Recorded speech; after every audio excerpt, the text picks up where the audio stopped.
ಕೀರ್ತನೆಗಳು 23. ಭಕ್ತರೆಂಬ ಕುರಿಗಳಿಗೆ ಯೆಹೋವನು ಒಳ್ಳೆ ಕುರುಬನು.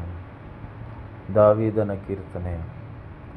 ಯೆಹೋವನು ನನಗೆ ಕುರುಬನು, ಕೊರತೆ ಪಡೆನು. ಆತನು ಹಸಿರು ಹುಲ್ಲುಗಾವಲುಗಳಲ್ಲಿ ನನ್ನನ್ನು ತಂಗಿಸುತ್ತಾನೆ. ವಿಶ್ರಾಂತಿಕರವಾದ ನೀರುಗಳ ಬಳಿಗೆ ಬರಮಾಡುತ್ತಾನೆ. ನನ್ನ ಪ್ರಾಣವನ್ನು ಉಜ್ಜೀವಿಸ ಮಾಡಿ ತನ್ನ ಹೆಸರಿಗೆ ತಕ್ಕಂತೆ ನೀತಿ ಮಾರ್ಗದಲ್ಲಿ ನನ್ನನ್ನು ನಡೆಸುತ್ತಾನೆ. ನಾನು ಕಾರ್ಗತ್ತಲಿನ ಕಣಿವೆಯಲ್ಲಿ ನಡೆಯುವಾಗಲೂ ನೀನು ಹತ್ತಿರವಿರುವುದರಿಂದ ಕೇಡಿಗೆ ಹೆದರೆನು.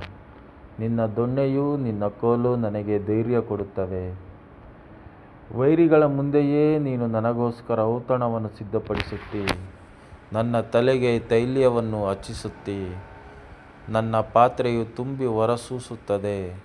ನಿಶ್ಚಯವಾಗಿ ನನ್ನ ಜೀವಮಾನದಲ್ಲೆಲ್ಲ ಶುಭವೂ ಕೃಪೆಯೂ ನನ್ನನ್ನು ಹಿಂಬಾಲಿಸುವವು. ನಾನು ಸದಾಕಾಲವೂ ಯೆಹೋವನ ಮಂದಿರದಲ್ಲಿ ವಾಸಿಸುವೆನು. ಆಮೆನ್.